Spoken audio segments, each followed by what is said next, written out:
गाना सुनाना, कहीं देर ना हो जाए, कहीं देर ना हो जाए। तो ये बताएंगे कि देर क्यों हुई है आने में। लीजिए सर, धन्यवाद आपका। आप सभी साथियों का जितने यहाँ पे आए हैं बहुत बहुत धन्यवाद। जो आपने ये क्रांतिकारी मिशन जो चलाया है, मैं लेट इसलिए हुआ, कुछ जो बड़े अफसरान हैं वो ये कहते हैं कि भाई इसमें जो कच्ची नौकरी है, सबको पता है कि भाई ये कच्ची नौकरी है, आइए इतनी टेंशन क्यों ले रहे हैं। मैं इसका एक रीजन बताऊंगा क्या है। मैं सब जगह से सभी चीज़ें आपके बीच में बताना चाहता हूँ। जो चीज़ मुझे पता लगी है वो आपसे शेयर करना चाहता हूँ मैं। अगर किसी ने इस बात पे कुछ ऑब्जेक्शन होगा आप बता दीजिएगा, उसको भी मैं क्लियर करूँगा। कई लोगों ने ये कहा कि भाई ये जो है निष्काम है, हम भी मानते हैं निष्काम है, की भी है, कर भी रहे हैं। किया है ना आप लोगों ने भी? हाँ या ना? आवाज नहीं है भाई, एक साथ किए है ना?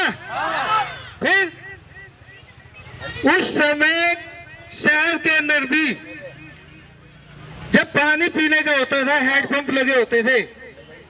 आज अगर आप गांव में चाहता हूँ मैं, अगर किसी ने इस बात पे कुछ ऑब्जेक्शन होगा आप बता दीजिएगा, उसको भी मैं क्लियर करूंगा। कई लोगों ने ये कहा कि ये जो है निष्काम है, हम भी मानते हैं निष्काम है, की भी है, कर भी रहे हैं। किया है ना आप लोगों ने भी? हाँ या ना? आवाज एक साथ किए है ना? फिर उस समय शहर के अंदर भी जब पानी पीने का होता था हैंडपंप लगे होते थे। आज अगर आप गाँव में भी जाओगे ना, वहाँ में पानी 2 रुपए का मिलेगा आपको पीने के लिए। जब हम 2 रुपए का पानी खरीद के पिएंगे तो निष्काम बातें करेंगे, बच्चों को कहाँ से पालेंगे भाई? ये कितने कमेटी का पूरे ये उस सरकार को दिख नहीं रहा है, कहते हैं 370 हटा दी है। अरे हम जब मानते हैं जब 1961 एक्ट वाटर फायर गन लगा दिए, पूरा रोड गीला कर दिया गया है, पूरा रोड गीला कर दिया गया है। फायर वैन भी लगाई है, भारी से भारी ये देखो ये देखो देखो फायर वैन लगाई गई है, फायर वैन लगाई गई है यहाँ मार्शलों को भगाने के लिए। लेकिन हमारा एक बंधन, जल्दी से जल्दी बंदे फिर से जुटे यहाँ पे, जल्दी से जल्दी जितनी अधिक संख्या में हो सके। परिवार वाले और जब शहीद होके लौटते हैं और जब उनकी लाशों के पोस्टमार्टम किए जाते हैं तो सारी गोलियां सीने पर मिलती हैं, पीठ पीछे गोली किसी शहीद के नहीं मिलती है।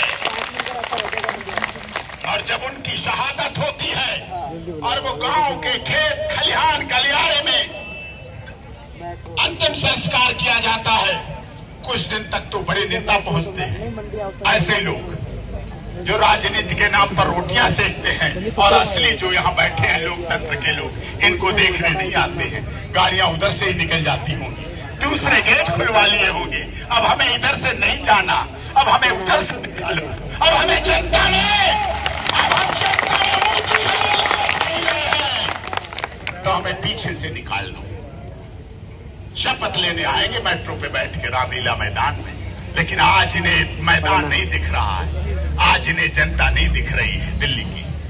तो अच्छा करते हैं वो, तो कुछ दिन तक तो शहीदों की समाधि पे भीड़ रहती है नेताओं की, लेकिन जब कुछ दिन बाद उनके परिवार ही रह जाते हैं तो वहां महिलाएं जो पहुंचती हैं वो शपथ लेकर कहती हैं कि जा तू तो चला गया, क्योंकि जाने वाला कोई बाहर का नहीं है, वो हमारे देश का कोई चाचा है, भतीजा है, बेटा है, भाई है, भांजा है, मामा है।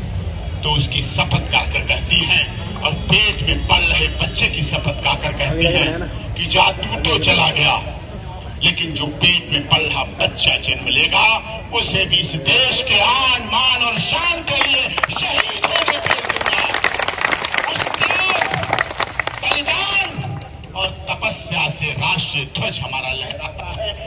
सचिवालय में भी लगा हुआ है, तब लहराता है, ऐसे नहीं लहरा पाता। इसलिए हमारी भारत माता दुनिया में और कहीं हो ही नहीं सकती।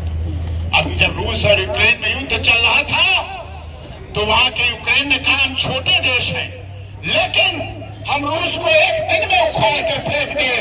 अगर हमारे पास भारत जैसे सैनिक हों, मतलब भारत जैसे सैनिक, तो समझिए आप हमारे देश के लोग भारत माता में कितना विश्वास रखते हैं। यही बात केजरीवाल जी को भी समझ लेनी चाहिए, उनकी सरकार को समझ लेनी चाहिए। ये भारत माता के सपूत यहाँ बैठे हैं, भूखे हैं, प्यासे हैं, इनके घरों में बेरोजगारी फैल चुकी है। आप इन्हें मत भूख के कगार पर भेजिए, इनके अधिकार दिलाइए, इन्हें नौकरी दीजिए। इसीलिए हम भारत माता से भी अपील करेंगे, इसलिए हमारे साथ जोरदार मुट्ठी बांधकर जिन लोगों को फिजियोथेरापी की प्रॉब्लम नहीं है, मेरे को है। जय हिंद साथियों, और मैं आपका साथी आदित्य राय। और अभी बारिश हो रही है, हमारे सारे मार्शल्स जो खुले आसमान के नीचे बैठे हुए थे सारे भीग गए हैं। और आप देख सकते हो जैसे कि सभी लोग उठ के जा रहे हैं, क्योंकि यहाँ पे बारिश गिर रही है और लगातार बारिश हो रही है। और आप देख सकते हो पूरा रोड भीग गया है। और हमारे सारे क्रांतिकारी मार्शल्स रुके हुए हैं, रात को बज रहे हैं 1:30 बज रहे हैं और बारिश हो रही है लगातार। और हमारे फौजी भाई भी सारे इधर से उधर हो रहे हैं बारिश की वजह से। सभी लोग लगातार हमारे क्रांतिकारी साथी और आपका भाई आदित्य भी यहीं पे है और सभी लोग हमारे भीग रहे हैं। जय हिंद, जय भारत। सभी साथियों को वंदे मातरम, इंकलाब जिंदाबाद, भारत माँ की जय। दोस्तों ये देखिए दिल्ली सचिवालय गेट नंबर 6 के सामने अभी हमारे जो सच्चे क्रांतिकारी हैं वह सब आपके लिए और अपने पेट के लिए रुके हुए हैं। यह देख सकते हैं आप कि जिन पे हमें पूरा विश्वास है कि वो हमारी जंग लड़ रहे हैं। और ये रात का समय देखो, यहाँ का टेम्परेचर बहुत कम जा चुका है। और ये देखिए सभी डट के मुकाबला कर रहे हैं। किसके लिए साथियों? सिर्फ आपके और हमारे लिए। और हम में ऐसे लोग हैं जो घर में रुके रहते हैं, आते नहीं हैं। ये देखिए साथियों, तो आप लोगों से हाथ जोड़कर रिक्वेस्ट है कि सुबह जितना जल्दी हो सके जल्द से जल्द आप सुबह पहुँचें, क्योंकि ये लास्ट हमारी जंग है।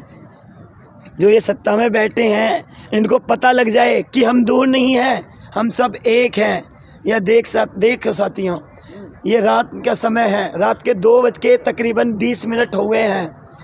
ये देखिए साथी, कम से कम दोस्तों इनसे तो सीख लो, जो अपने पेट के लिए और आपके लिए ये बैठे हुए हैं इतनी सर्द रातों में।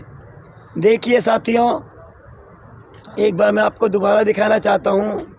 तो साथी प्लीज़ आपसे हाथ जोड़कर निवेदन है कि जल्द से जल्द सुबह जितना जल्दी हो सके कोशिश करें आने के लिए। वंदे मातरम, इंकलाब जिंदाबाद। साथी इन सर्द रातों में जैसे हम सब घरों में बैठे हैं, लेकिन रात का 2 बजे से ऊपर ही टाइम हो चुका है। ये देखिए साथियों,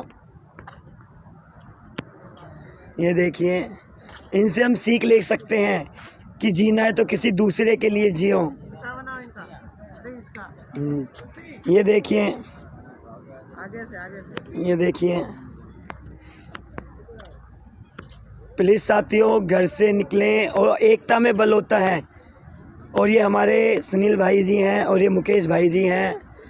ये मैं बोलना चाहता हूँ कि कुछ शब्द रखें और कुछ मैसेज दें हमारे सभी साथियों को। नमस्कार साथियों, मैं यही बात बोलना चाहता हूँ आप सभी मार्शल साथियों से कि अपनी ज़्यादा से ज़्यादा संख्या में यहाँ पर दिल्ली सचिवालय पर आएँ। और जिस प्रकार से हम आ रहे हैं, क्यों आ रहे हैं? अपने परिवार की जीविका को बचाने के लिए आ रहे हैं, रोटी के लिए आ रहे हैं। जो सरकार ने हमारी सेवा छीन ली है उसको बहाल करवाने के लिए आ रहे हैं। जितनी ज़्यादा संख्या होगी उतनी जल्दी समस्या का समाधान होगा। तो आप सभी से रिक्वेस्ट है कि आप अपने लिए आएँ, अपनी जिम्मेदारी को समझें, एक दूसरे के ऊपर ना रहें, ज़्यादा से ज़्यादा संख्या में आएँ और एकता को मजबूत करके सरकार के खिलाफ अपनी बात रखें। जितना हम यहाँ आएंगे, जितना हम अपनी संख्या बढ़ाएंगे, उतना ही दबाव पड़ेगा सरकार के ऊपर। पुलिस अधिकारी भी यही कह रहे हैं, ये वाली जगह मत छोड़ो, प्लस अपनी संख्या बढ़ाओ। जितनी तुम लोगों की संख्या बढ़ेगी उतना मनोबल टूटेगा दिल्ली सरकार का। दिल्ली का मंदिर दिल्ली सचिवालय है, इस पे जितनी बड़ी हमारी संख्या रहेगी